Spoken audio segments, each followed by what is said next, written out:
So welcome to this month's Challenge Hour. This is a special legal edition with our partners K&K Legal Consulting. Kirsty and Kate are joining us with their expertise today. So thank you very much.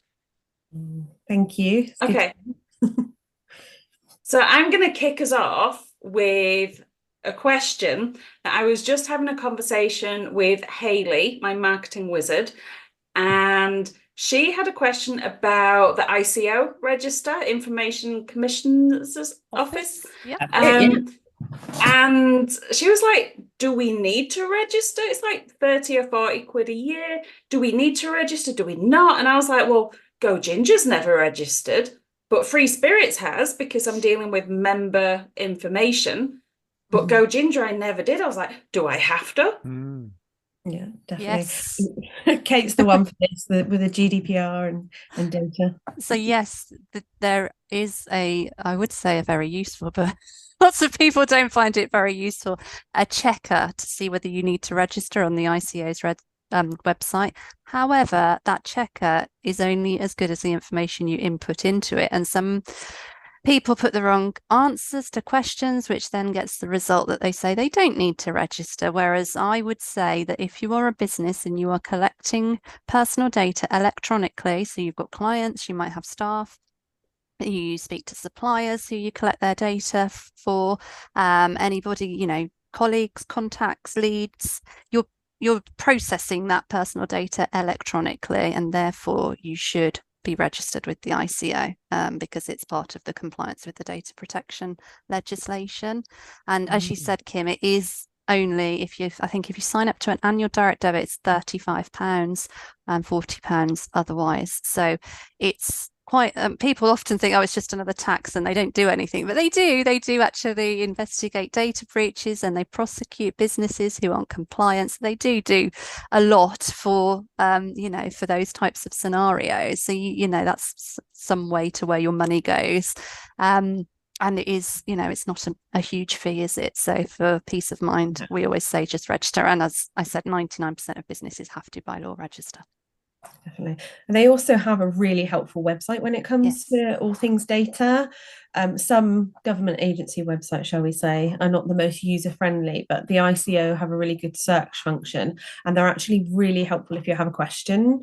So it's not a case of trying to contact, dare I say, HMRC and banging your head against a brick wall. ICO are quick to respond, and it's in plain English. It's not, let's put something in jargon and you can read it one of 5 ways. So they are really helpful in that respect. So yeah, and they've got an online chat facility as well, which I've used and is very good. Yeah, definitely. Yeah. See, this was the thing. My first contract was doing the GDPR training for a company, and it didn't even twig that I was actually a company. Yeah. So I was like, it's just me. I'm just doing my thing. So off the back of that, I'm, my freelancing business, if I wasn't doing direct client work, if I was only working through recruiters, maybe under an umbrella company, would I still then have to register, or would it be better to just go through the questionnaire? And because this is the thing, the way that we work as self-employed people can change depending on how we're positioning ourselves. Yeah, that's a very good point. And I would speak to the ICO about that, because it depends on what type of, intermediary you're going through. Because obviously, depending on the setup, and I'm not going to talk about IR35, but whether you're inside or outside IR35 will make you give you a different label as such. So yeah, definitely something to speak to the ICO about and ask that question, and they will be able to help. So yeah. Yeah, good old 35. Let's not bore you with that. No one wants to talk about IR35. I think if we start on that, we will just not stop. No, exactly. That rabbit hole that you don't want to go down. An overly complicated area that doesn't necessarily need to be, but yeah. I've never bought any data, so the only data that I contain is data that's been supplied to me. And I've always kind of worked on the idea that that's kind of consenting for me to store it. but I guess that's incorrect. So specifically talk about GDPR because that's the main piece of legislation that we are governed by, the UK GDPR following Brexit. So you as a business, because you're handling and processing personal data electronically, you should be registered with the ICO. Under the legislation, you have to have a legal basis for processing that personal data. So that legal basis can be different depending on what purpose you're using the data for. So if a client has come to you and they want to use your services or purchase your products, the legal basis you will use for processing their data is fulfillment of a contract. Whereas if you've got somebody who's just inquiring and has just sent you an email and just wants some information, they might not go on to be a client. You would use a different legal basis of legitimate interest because you've got a legitimate interest for processing their data because they're inquiring about what services or products you offer. And I guess I've always thought personal data is personal data, but their business email is personal data. It's personal identifiable data. If you can identify the person from that, then it's covered under. I remember that from my training. Yeah, that's absolutely personal identifiable. Yeah. So if you've got one piece of information that potentially with another piece of information in there brought together can identify that person, then that's a personal identifier, and it's personal data. Gotcha. And consent, sorry, you mentioned consent, didn't you? You can have consent as a legal basis, and that would fall into, for instance, if somebody signed up to your mailing list, then you'd need their consent to process their personal data, and they can withdraw that consent at any time. Yeah, it's generally the most most common way I get emails is when someone books a meeting with me. Then I receive the booking with their email address. Yeah. Definitely. So what about if somebody like Mark wasn't based within the UK but had clients within the UK? Would they still need to register on the ICO, or would there be a different? I know that this is getting out of your thing, and Mark's shaking his head. No, Mark can probably better answer this than we can because we only know what happens here in the UK. So I know obviously GDPR is a piece of EU legislation, but then each country has their own specific.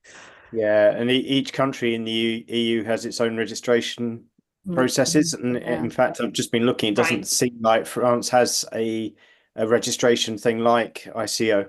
Oh, that's interesting. And because I'm in France, my company, well, my entity is based in France. I come under French rules, so it's still all under the EU GDPR. Yeah, it's the registration. You'd still obviously have to have a data processing agreement if you were processing data across borders and everything like that. So it's relatively similar, but like you say, I think Spain does have some way you have to register, whereas but then there's exceptions depending on the size. And Italy's something different. Italy's a different process, but it's still a piece of EU legislation or what it stems from. So the data processing is the important element. And having the right agreement for that. And now my head's thinking, well, what if you're based out in Australia or the US that isn't within the EU? Yeah, that's another kind of. It gets even more complicated because they potentially don't have adequacy. So Australia does, doesn't it? But not America. Yeah, under the GDPR, if it's a country that's got adequacy, then that's the EU court saying that their data protection legislation is adequate and in line with the EU's, and therefore additional safeguards aren't needed. However, if they don't have adequacy, they're classed as a third country like America, and you need additional safeguards such as an international data transfer agreement, standard contractual clauses, or the company has to be signed up to the privacy framework. Yeah, and that gets complicated. You should see the international transfer. I think it's about 48 pages or something, huge, isn't it? It's ridiculous.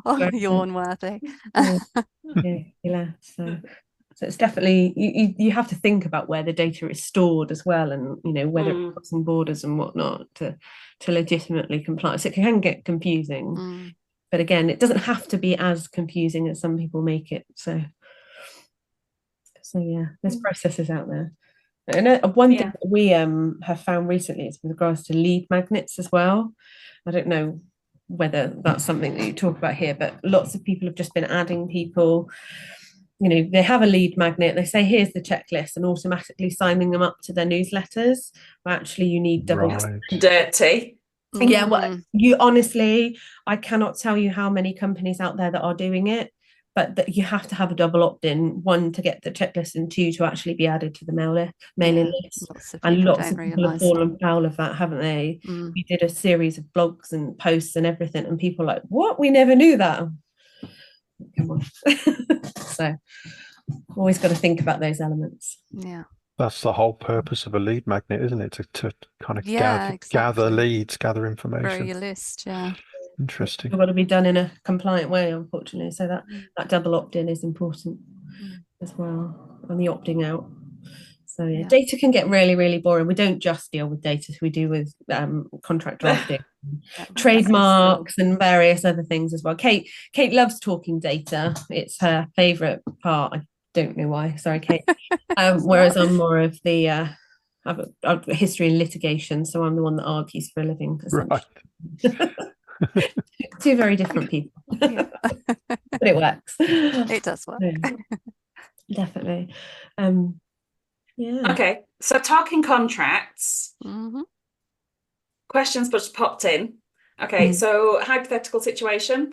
I've got a handshake agreement with a client to deliver things. There's no formal contract. I know that you are hating me right now. There's no formal contract. It's just that, yeah, I'll do this. This is how much I'll charge you. I'll send you the invoice. They don't pay. Do I have a leg to stand on if all I've got is a few email exchanges, LinkedIn, whatever, to say and no. basically it's a verbal contract? Yeah, so it's an absolute nightmare, to be honest with you. You can have an oral contract, and there has to be several things to make it an actual contract, like consideration and everything. But if you don't have anything evidence in writing, it always comes down to he said, she said, or they said, whatever. And it's just going to cost you an absolute fortune to try and argue that. It's going to be expensive in court. You're going to sit in front of a judge, and that judge is going to hate you on site for what you've just done, and it's going to lead to a lot. You can look to, if you've got email exchanges and there is, written evidence in there as to you agreed X price and it was going to be paid on X date, and what was going to happen with the intellectual property, you could argue that you have got a written contract if it fulfills the legal basis of the contract. But that is something to pick apart on a case-by-case basis, unfortunately. I strongly would not recommend a handshake agreement if you want to be paid. And also, if you want... I don't do it anymore. Yeah. I've only done it on occasion. Usually I've at least got a statement of work. Yeah, and the statement of work, is enough to bring it in. It doesn't give you all the protection that you needed. And there's curveballs in there. Intellectual property used to be a case of, if you've paid for something, the intellectual property would transfer across, but there's case law that does it both ways now. So just because you've paid for something doesn't mean you own it. You should have copyright assignment or some relevant clauses in there. So a handshake or an oral agreement is not your best friend, shall we say. So especially in the design industry as well, actually, because intellectual property is an interesting one in that lots of people think, you either give it away, which is a sign, or license, which is borrow for a purpose. And people think, it's the end product, or I don't need that end product again. But think about the components of that end product. Is there coding? Is there mythology? Is there any templates? Are there any elements that you're going to need for another client? And if there is, you absolutely should not be assigning that product and existing IP as well. Sometimes these intellectual property clauses can be 8 or 9 subclauses because it needs to, because you need to separate out the third party intellectual property as well. Definitely. And I think when you're first coming into business, that's not necessarily something that you think about, but as you progress, you're like, actually, this really is starting to make sense. And unfortunately, there are some people that have put some contracts out there that literally just assign. They've not thought about it, and people don't know any different, so they signed up to these contracts, and then it's absolutely devastating for IP. especially in design. Mm. So I won't bore you anymore. I know. Intellectual I property. think when A good example. when I design things for a client, it's in my view that they own the intellectual property. You know, they've just asked for my brain to do whatever needs to be done to get their learners where they need to be. So in my mind, I don't own that. But if I'm designing something, let's say the free spirits scoping form that's on the website, I research that, I'm selling that, that's my intellectual property. But if I'm doing something for a client, it's their commission. They've supplied the information, they've supplied the scope, they've given me the tools to build that. Yes, but you've also That's fine if it's something completely niche and unique that's specifically prepared for them and only them, and they are the only people that would ever be able to use it, and you're not going to need to retain any elements to use again. That's absolutely fine. And we draft contracts where, you know, our clients want that to happen, and in certain scenarios that's absolutely fine, but in other scenarios it doesn't, you know, doesn't entirely work. So with software, it's very complicated. very hard. And even more complicated if you have employees, because it's effectively their intellectual property. Yeah, and employees is in IP is one that's always argued about. There's always new case law. You know, it's again, the status quo used to be for that, and all employees' intellectual property was owned by the employer. But there are scenarios where that isn't the case, and you know, there's been some quite high-profile cases where they could prove that, you know, they had existing IP and they were doing it outside of work. So it's always best to get exactly what you want to happen in that intellectual property clause. And I always used to just grant a license, worldwide usage license in perpetuity. That's definitely the safest form for that. And it Yeah. also means that you can use elements of that again, and they can't. They've got specific usage rights for the purpose they need it for, but you retain ownership of the intellectual property. Mm. And then again, photographers, they work very differently as well. So they always license and don't give any of the intellectual property in that image or images or video or whatever it is they're doing. Photography. There was that case where that monkey took a selfie with a man's camera. And the argument was that it was a monkey picked up a camera and took a photograph of itself, and that was the property of that monkey. The monkey. That's bonkers. It was the photographer's equipment, but it wasn't his photo. He never took it. Yeah. And things like this get to court. It's like the whole Katy Perry argument, isn't it? And various other things. And you think that's not logical, but actually when you strip it back, it can be. But and even with photography, it's complex in that, you know, you'll have a photographer sometimes take some photos, and then they'll want to try and use them for various things, whether they've been as a model or a photography, and whether money's exchanged hands. If no money's exchanged hands, they can revoke their rights to it. It's very it's very complex in terms of all of that. So that's why, you know, working with a contract thinks about all of these elements and having that defined properly. So latest saving argument. We've shared the monkey post.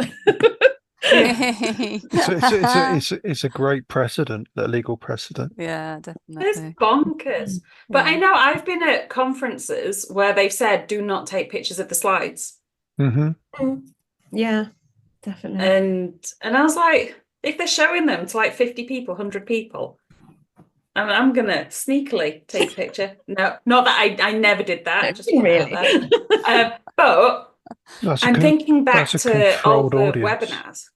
That's a controlled audience, and they know they're presenting to those people, and there's kind of an agreement that you're not going to share it. Yeah. There was all of the webinars, thinking about the years and years that I've been attending webinars and things. It always irks me when somebody has a picture on there with a watermark. And I'm like, if it's got a watermark on, you know that you shouldn't be using it because it's a paid picture. So you're breaching copyright there and then. And I don't know, it just makes me boil. Yeah. And Do you like, know- if the wrong person sees that, Mm. whether it's in a training session, a webinar, whatever, if the wrong person saw that, you could get in a whole heap of trouble. Mm. Absolutely. And do you know what? It's not uncommon for people not to know that. Mm. We actually had someone take something of ours I and knew put it I was away. about to bring this up. Yeah, Oh and they gosh. did not have an entitlement to it. And we were very nice about it. We said, just to make you aware, you can't actually do that. And we thought, oh yeah, they'll just accept it and be really nice about it. No. The reaction was horrific. It was like, how dare you? I can This do is what I mine. want with it. And yeah. And it's not uncommon. Did they know who they were arguing with? Well, No. It was about 6 o'clock at night, and you know when you open that email and you're expecting I'm really sorry, I'm really oops, I didn't realise, but Yeah. you get the complete opposite. no, it was just, and that was it. And I'm the type of person that, you know, I'm nice, and you know, I'm not going to be that person that's going to go completely after it. We're going to try and sort it out normally, but then Amicably. that, well, yeah, you didn't Raging. yeah, not the same Kirsty that drafted the first email, shall we say. We did sort it out in the end, and she did come around to our way of thinking about, I think it was about a week later when I think she'd had time to think about it, and then it was a groveling apology, and I'm never going to do it again. But it's not uncommon. We've heard of Sit it. on the naughty step. Yeah, definitely. And it's hard, isn't it? Because there's no qualification that you have to do to be a business owner. So if you don't know, you don't know. No, You know, unless exactly. people's putting the right information out there. Yeah. I mean, loads of things are new. It's like the ICO registration, isn't it? Going back to that. Yeah. Before I owned a business, I obviously knew about it, but you didn't know to the extent that you did as a business owner. So yeah. And then there's sorry, go on, Mark. Oh, I was going to change the subject, but you carry on, Kim. If you're No, I was just thinking off the back of what we're talking about with the ICO and the intellectual property and everything, AI legislation that's coming in. Oh my goodness, yeah. Because That's you know, massive. Yes. Because people out there will put people's personal email addresses and the names to generate reports and to generate things, and that's just like hell no, crazy. That does. I mean, why anybody would think that is in any way, shape, or form okay? I do not know. But and it's things about, you know, it's also using AI as a designer as well. Like, you're not getting a unique outcome, so that, you know, if someone put exactly the same words in, that could have gone to 100 people. Yes. And the client isn't getting something unique. It's not just about Yep. you know, one look at it. And honestly, I'm just dreading to see what they've come together with this piece of legislation. A lot of people think that you own the prompt, but you don't own the resulting image or text. But if someone prompts exactly the same way, which there are chances of, if they're doing what you want, you know, the output of what you're wanting the AI to do, then it's quite, you know, likely you might put the same prompt in. And people sell these prompts, don't they? You can buy them, prompts, I believe. So yeah, but each time it'll give you a different answer. Will be slightly different every time. Yeah, to a point, and over time it will, obviously, because the AI will be learning. But yeah, people are selling prompts at the moment, particularly for video. Yeah, it's just yeah, I'm not looking forward to that. We've done some reading and research, we but get it's very complex. Yeah, so I think it'll be wading through mud with lead boots on when that comes out. And it really is. Even now that we sign up to sort of legal news, and you get carefully crafted prompt is worth quite. Right. Yeah. Sorry, Andy. Oh, there's a delay. No, I just lost my internet. Sorry. It's back, obviously. Yeah.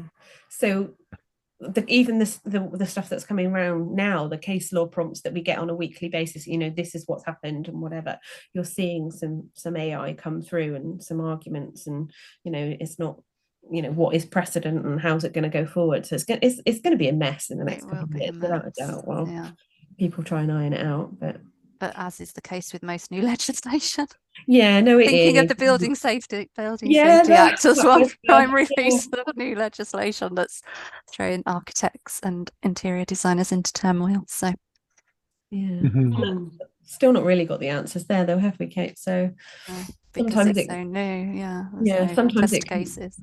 it can take 5 or 6 years to come through to the point of what you need it. But by then AI will be so far different So far from what it advanced, is yeah. now. Yeah, So it's how are we even going to even catch in up? 6 months or a year, the legislation will probably need updating so fast because the technology is so quick and changing so much. And Anyway, Matt, legislation doesn't get updated quickly either. Or just run it through ChatGPT. Yeah. oh, yeah. yeah. Oh gosh. Mark, you were going to give us a segue. Yeah. So thinking about the fact that business owners often don't know what they don't know. So I set up my business in France 5 years ago, and I took over to France what I knew in the UK. And just in the last week, I've discovered things that I should have done that I haven't yet done. And this is to do with what goes on my website and what goes on my business cards. What's the minimum legal information that you need to put. Now, I knew that in the UK you have to put your company number and your address and things like that on your website. In France, you've got a whole load of other stuff, legal information, terms and conditions. It all has to be by law on your website. So that's something I know I've got to deal with. Yeah. Is there, what in the, let's focus on the UK. What are the minimum things in the UK you should have on your business communications? I'm thinking website and emails in particular. Okay, so website is dependent on whether you're a limited company or a sole trader and whether you're VAT registered. So if you're a sole trader, then your website, if it's collecting personal data from your website, i.e. it's got newsletter sign up, you e-commerce, or you've got a contact form, you've got to have a privacy policy by law. If you've got cookies running on your website, you need a cookie policy as well. If you've got cookies that are non-essential, you need a cookie pop-up to control what cookies people will let track them or not. If you are, sorry, I've lost where I am. Are you a sole trader? We're talking about sole traders, aren't we? So let's concentrate on sole traders. If you're e-commerce, you've got to have an address or some way of people posting information to you, whether that's because it's returns or whatever. If you're not e-commerce, you don't have to display your address on the footer of the website or on your contact page. However, there's an argument under data protection legislation that you should have an address of where people can write to you in your privacy policy, and which is sitting on your website. So essentially that argument kind of is in contradiction with each other. If you're VAT registered, you've got to have your VAT registration number displayed. If you are a limited company, Kirsty, intersect if I forget something. Limited company, you have to have your company registration number, your company's registered office address, and again, same applies if you're VAT registered, and same applies in terms of privacy policy, cookies pop up. The Companies House are bringing in new legislation as well, aren't they, with regards to the address that you can use for a company. So can't have a no OPI boxes. No PO boxes, it essentially needs to be a manned office in terms of someone can serve you something. So someone could give you a legal letter. So whether that's you or a receptionist that then passes it on to you. So that's new. I've moved mine from my house to my accountant's. Yeah, mine's my accountant. That's absolutely fine because it's a physical person. Yeah, because I'm moving house, I thought that's best just to do that. Yeah, and you can still receive it. It's absolutely fine, but that's new. You used to be able to have a PO box, but obviously Companies House are having a rejiggle and wanting to sort out that register, which, to be honest, is an absolute state in terms of it. There's duplicates and everything, so that's a new one on the website. And then, go on, sorry. As I say, email communications is different, isn't it? You have to have your address, company number. Do you? Yes. If you you're do. a limited MailChimp company, want it on the footer. yes, for Putting your newsletters address on there. and for The mailing limited lists. company, that is. Mm. I It's haven't done that. Yeah, to be fair, it isn't something that's highly broadcast. I've noticed No. a few people have picked up on it lately, and they've started spreading the news. But it has always been the case. And then obviously we'd say on an email communication, we Disclaimer. have that disclaimer on there about, you know, it should be opened by the recipient only. I have that disclaimer, but I don't have my company details. Is that disclaimer an essential thing? Because I never read them, and they take up a load of space. That isn't. Yeah, you don't Yeah, have it's like annoying. that I'm deep. not You don't aware of have any to have it legal on there. requirement. Right. Okay.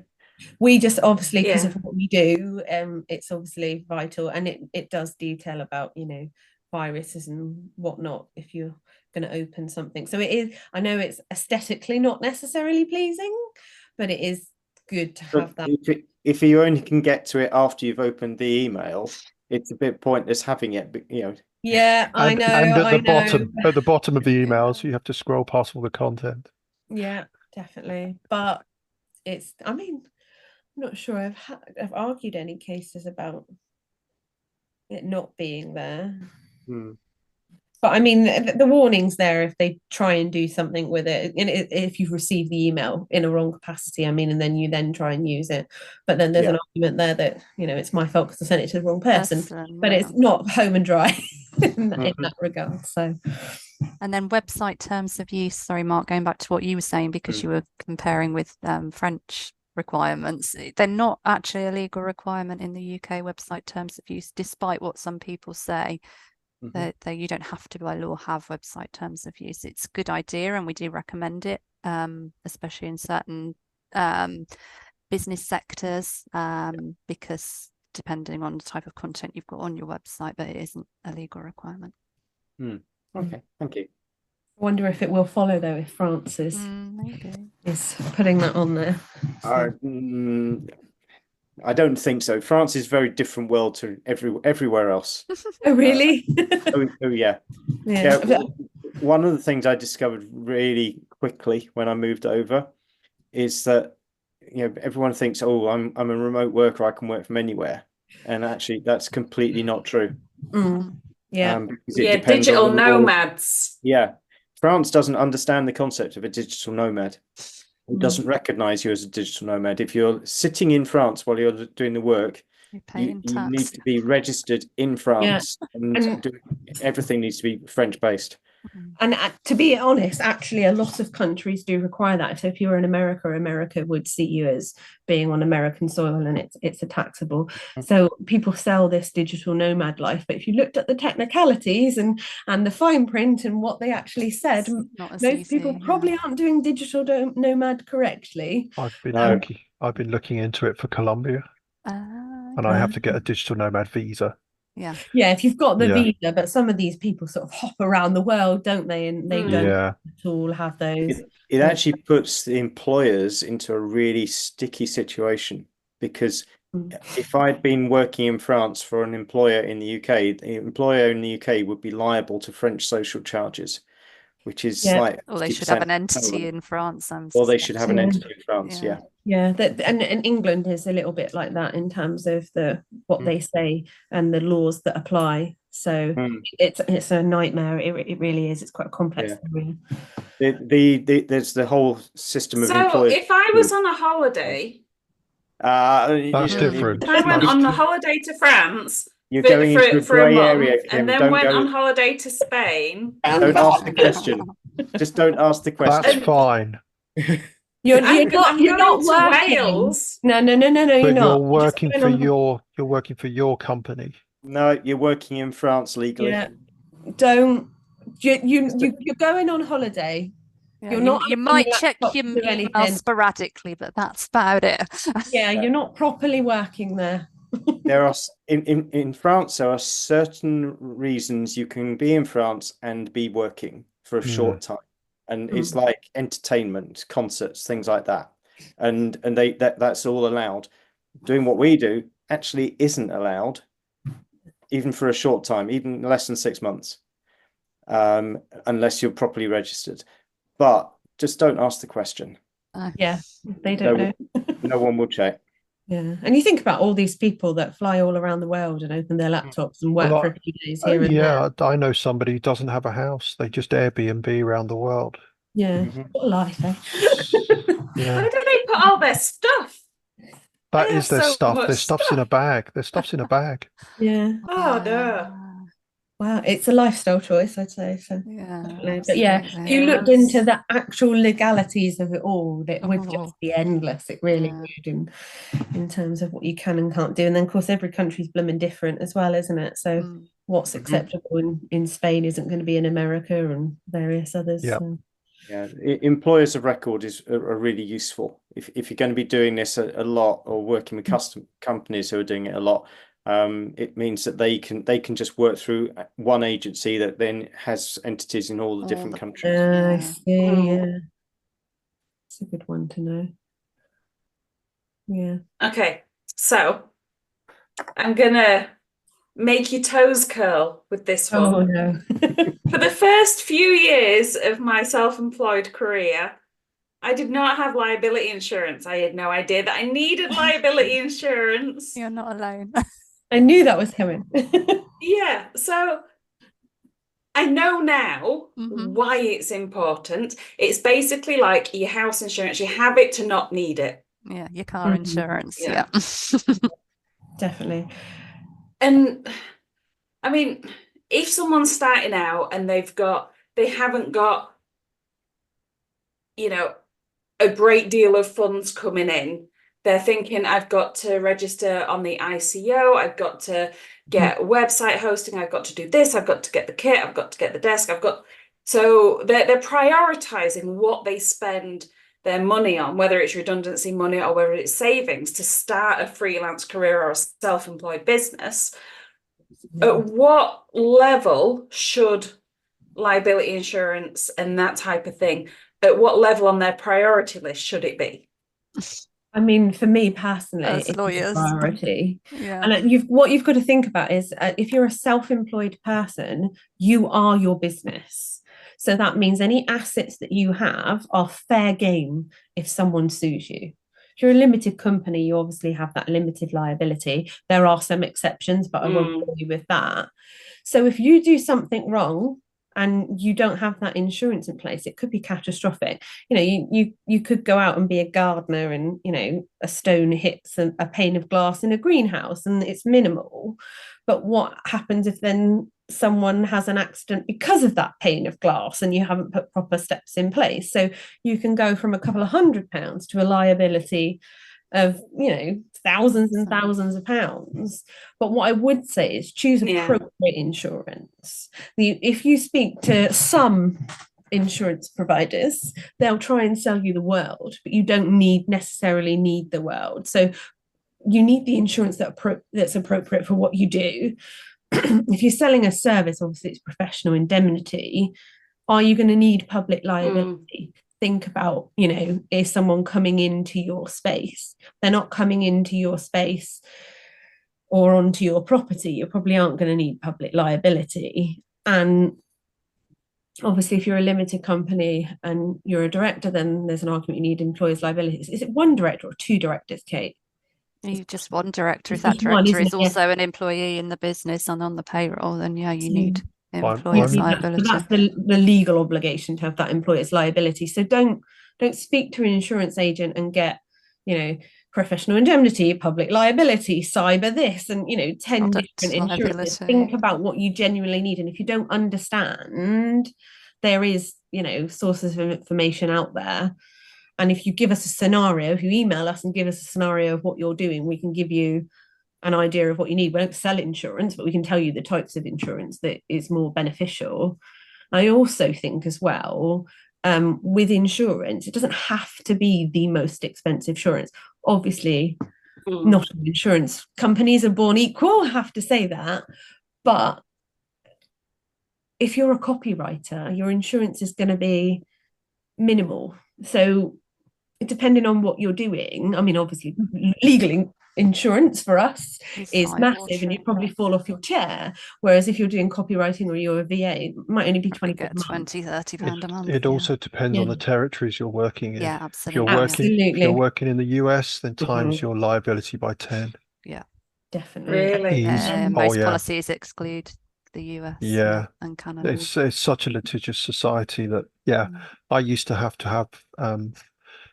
insurance for the US. I think it was up to 50 million Wow. because What? I used to duplicate discs, CDs, and ship them to the States. And if someone cut themselves with that or Yeah, I dread to think. whatever happened, I would have been sued to high heaven. So I had to really cover myself. Mm. Yeah. I've And got it's interesting, they're grouping Canada into that now, aren't they? A lot? they are, Yeah, North yeah. America, the whole of North America. Yeah, which is funny, really, because Canada aren't as litigious as America. They're not, but there are a lot of US businesses registered in Canada Right, that makes sense. Oh, I suppose, that does make sense. or have dual offices. Mm. I've got PI insurance. I don't have public liability. I'm not on the payroll yet, so No. Yeah. So it's definitely about understanding what you need it for, and don't be fooled. Don't speak to a broker and buy 10 insurances when you don't necessarily need it. It's about understanding what you need it for. But I personally, if you're self-employed, it's a no-brainer for me. It's an absolute insurance would be. It's my clients that demand it. Yes, in order a to lot sign a do contract, I now. have to prove Yes. my Send them the policy document. and even RFPs as well. I've just done an RFP and I've had to provide my certificate. Mm. Yeah, it's really common, especially if you want to work with those big clients, then they're the Jump ones through that those hoops. That's when you're getting away from the handshake agreements into actual contracts. Yeah, it's not the 1980s anymore. No, definitely. I mean, I didn't get my indemnity insurance, until a recruiter asked me for the certificate. Yeah. And I was like, I need what now? So this is the thing. Until you know, you don't know. Exactly. Yeah. And and that's what we always say, that no question is silly, because if you don't know, you don't know. That it's something we always say to our clients who are always like, oh, I've got a really silly question, and we're like, no question is silly. Especially if you've come from an employee state to a freelancer state, you haven't had to know any of this. No, you've been sat there doing the work and not thought about all the foundations of the setup and the structure. So there really isn't a silly question when it comes to starting up and the legalities. So it's a lot of work, but I think it's rewarding. I don't know that I could be properly employed now. No, me neither.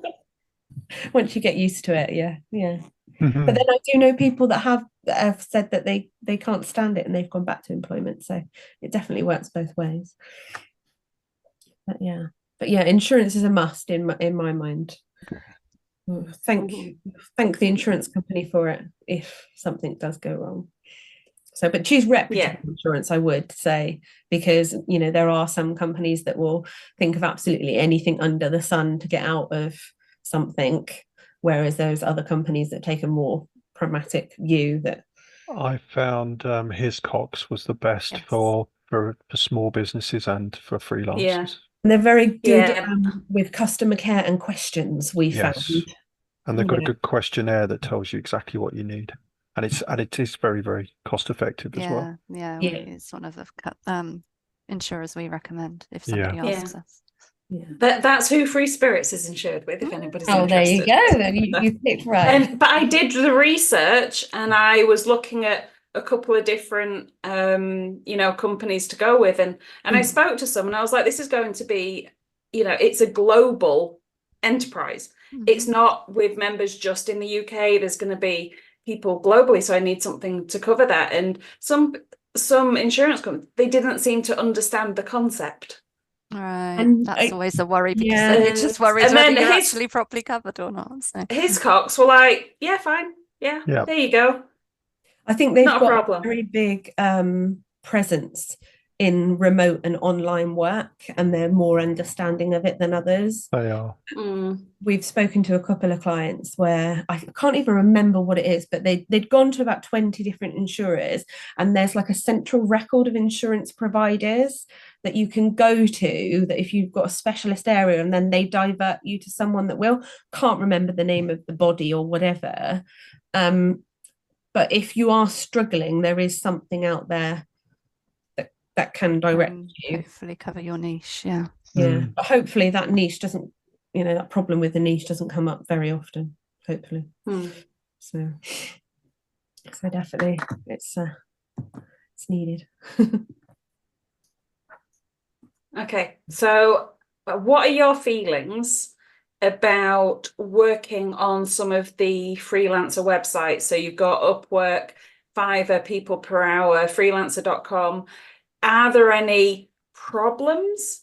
Because you're essentially working under their terms of service. So could there be any issues with intellectual property? Should you do a separate contract with the person who you've agreed to work with, whether you're asking them to do something or receiving? Sorry, Kirsty, I'll leave that to you. I've just got my door buzzing there. No, it's fine. I haven't looked at the likes of Upwork's terms and conditions in probably 8 or 9 years. But back then when I looked at it, they were giving away all of your intellectual property. I mean, absolutely everything. So it meant that you couldn't reuse anything. And some of the other clauses were quite onerous and what they expected and what you were giving away. But the difficulty is that does govern your relationship with them and the client.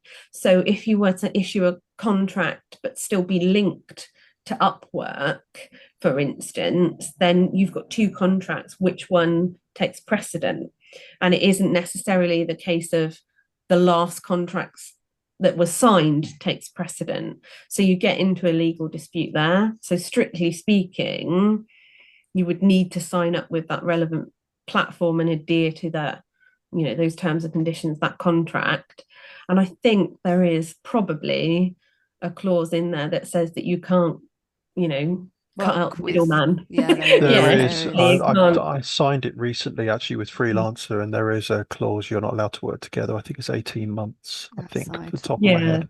That, and I would say that's probably like a non-compete. Yeah. You just, you can't non-circumvent. Yeah, you can't circumvent Freelancer until 18 months after you finish working through Freelancer, and then you can connect with that person outside of the platform.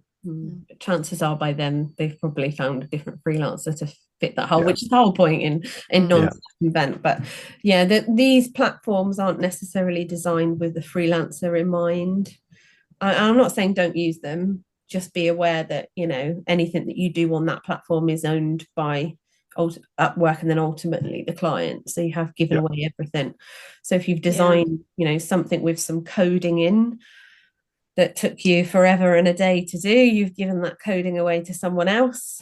And there must be something in there about licenses, because obviously you've got open source, haven't you, for certain coders. If you use open source, then you've got to have the appropriate license to commercialize it as well. So you're getting into the dangers of having the appropriate license to be able to pass it on and sub-license and whatnot. So it'd have to be on a case basis. Because I know that there are e-learning building jobs on there and video training. So there are, freelancers within the L&D industry that do use the freelancer websites to find, gigs here and there. And some are very successful. Not my bag. Did it when I first started. But not my bag. But I noticed when I was looking at the terms of service for an animation platform,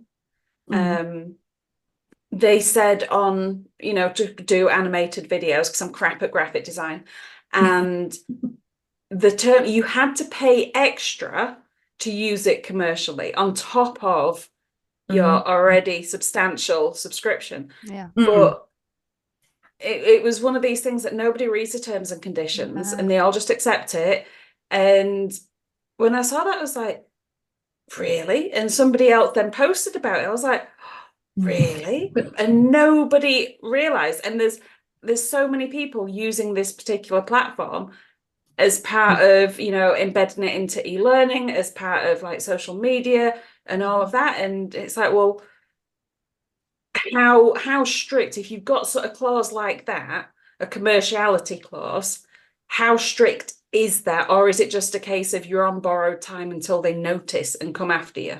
You're Yeah, on borrowed time exactly until that. they notice. Yeah, you need to buy the correct license. And it's not just with animation. It's, you know, some of these, you know, like picture Royalty libraries free. and Yeah, whatnot. royalty Some of free them, photo stock libraries. yeah, and some of them you can use for your own purpose, but you can't commercialize it. So you couldn't use it in a piece of work for a client unless you've bought the appropriate license. Yeah. And lots of people do it, Mm. but there are, and honestly, the amount of clients that have received these letters, was it Picks Rights or Pick rights. Yeah, there's a Pick few Rights or others, something but like yeah, that? I've had And a couple of basically, them. they crawl the web. They must have some sort of bot or something. Software. There is. There's Find, they're quite litigious companies that are out Mm. there They are, just yeah. trawling and suing. Yeah, and doing the find, reverse image searches. Yeah. yeah, and 9 times out of 10, you know, you've used it, you should have paid for a license for it. And if you can't evidence that you haven't got the right, that you've got the right license, then you do owe them.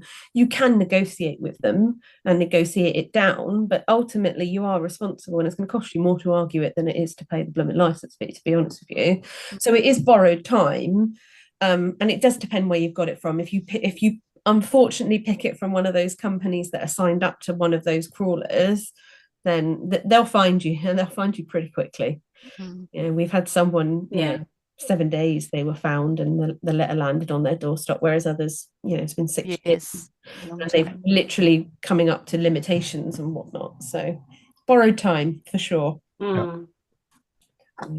So I think rather than, because we've got 5 minutes left, rather than ending on the doom and gloom coming to get you know, it's do with whatever resources you're using, unless you personally have created or taken them and own them completely, do your I cannot say it, due diligence, and double check the terms of use, especially when you're working for yourself.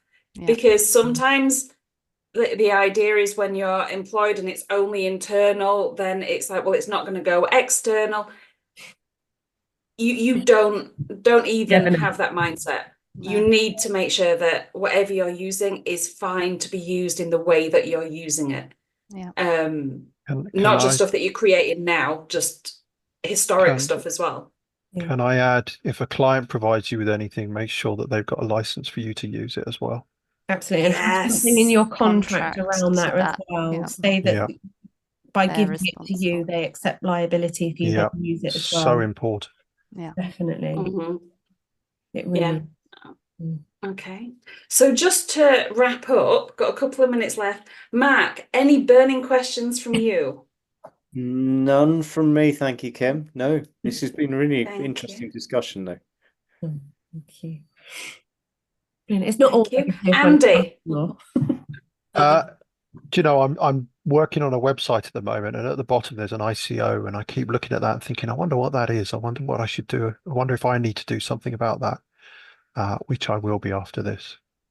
Yes, definitely a good thing. Thank you very much. A tip to remember with the ICO is you cannot use their logo. No. So on your website next to your registration number. You are on borrowed time. Yes, because they do not give rights for people to use their logo. Well, there are some exceptions, but you have to get permission. And I will be adding my company details to my email signature. Excellent. Yes. I'm going to go back over both of my websites and double check everything. Okay, so final tips. So top tip for you from UK for somebody starting out as a business owner or freelance sole trader, whatever you want to call it. Top tip from you. Top tip is obviously make sure you register with the ICO. And also have some sort of document, contract, you know, something in writing in place with clients, or obviously if you're selling products, then, you know, something around the sale of those products. So, yeah. Okay. Thank you very much. Kirsty, top tips. Don't borrow from someone else. So don't borrow a contract, don't borrow a privacy policy, don't borrow anything from someone else unless they've got the appropriate license to let you do it. We've seen a lot of people get into trouble because they've borrowed. Yes, unless it's one of your templates that you've got Unless from it's your one of our templates. templates, yes, which you can purchase from our website. And you have a license to use in your own business, but you cannot sell it for commercial purposes. Thank you so much. So thank you so much. It's been absolutely fascinating. And you know, I've been doing this for 7 years and I'm still learning about this stuff. So the final thought from me would be double check with someone who actually knows what they're talking about. You know, what do I actually need? What legal stuff do I need? What do I need on a website? What do I need? Do I need to put a disclaimer onto resources that I'm putting out there? Just ask questions. Yeah, absolutely. And I've pop the link in. Not from AI, from an actual person. Not from AI, not from an armchair expert, from someone who's specialised in the area. And if it's a quick question, ping us over an email. We don't necessarily charge if it's something we can answer in a couple of minutes. We're not someone that starts the clock immediately. So if in doubt, pop us an email. Good to know. Thank you very much. And thank you for joining us for Challenge Hour. It's been See you next lovely. month. Thank you. Thank you. Take care. Bye. Bye-bye.